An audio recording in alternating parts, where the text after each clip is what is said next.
കുഞ്ഞിനെ ഉറക്കി കിടത്തി മുറ്റത്തോട്ട് ഇറങ്ങിയപ്പോഴാണ് നല്ല വെയിലുണ്ട്.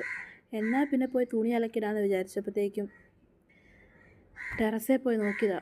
അന്നേരം ആണെങ്കിൽ തുണി അലക്കിടാൻ ടെറസിൽ ഒരു ശകലം സ്ഥലമില്ല. ഇനി അടുത്ത പണി എന്താണെന്ന് ആലോചിച്ച് ഞാനിങ്ങനെ ഇരുന്നപ്പോൾ ചെടിയൊക്കെ ഒന്ന് നോക്കിയേക്കാമെന്ന് വിചാരിച്ചു. ഇത് ഞാൻ കുറച്ച് ദിവസം മുമ്പ് നട്ടതാണ്. പക്ഷേ നല്ല ഗ്രോത്ത് ഉണ്ട്, നന്നായിട്ട് നിൽപ്പുണ്ടേ. ഞാൻ എൻ്റെ ഒരു മൂഡനുസരിച്ചാണ് മിക്ക ചെടികളും നടാറുള്ളത്.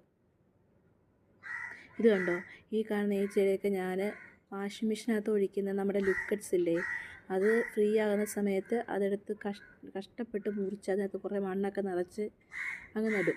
ഈ ചെടിയുടെ പേരെന്നാണെന്നൊന്നും എനിക്ക് അറിയത്തില്ല. പക്ഷേ ഇത് ഞാൻ ഇവിടെ നട്ടു വെച്ചിട്ടുണ്ട്. പിന്നെ ഇതുണ്ടോ, ഇത് ഞാൻ നട്ടതാണേ. ഇതുണ്ടോ, ആ നിൽക്കുന്ന ചെടിയൊക്കെ ഞാൻ നടാൻ വേണ്ടി കൊണ്ടുപോയി വെച്ചതാണ്. പക്ഷേ അവിടെ ഇരുന്ന് അങ്ങോട്ട് വേര് പിടിച്ച് ടെറസിൽ തന്നെ ഉണ്ടായി നിൽക്കുക. അങ്ങനെ ഇരിക്കുമ്പോൾ ഇതേ കാക്ക ടെറസിൽ വന്നിരിക്കും.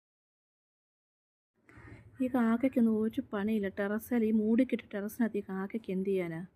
പിന്നെ ഇതാണ്ട് ഞാൻ തേങ്ങ പറിക്കാമെന്നോർത്ത് തെങ്ങയിൽ പോയി നോക്കി. അങ്ങനെ നോക്കി നിൽക്കുമായിരുന്നു.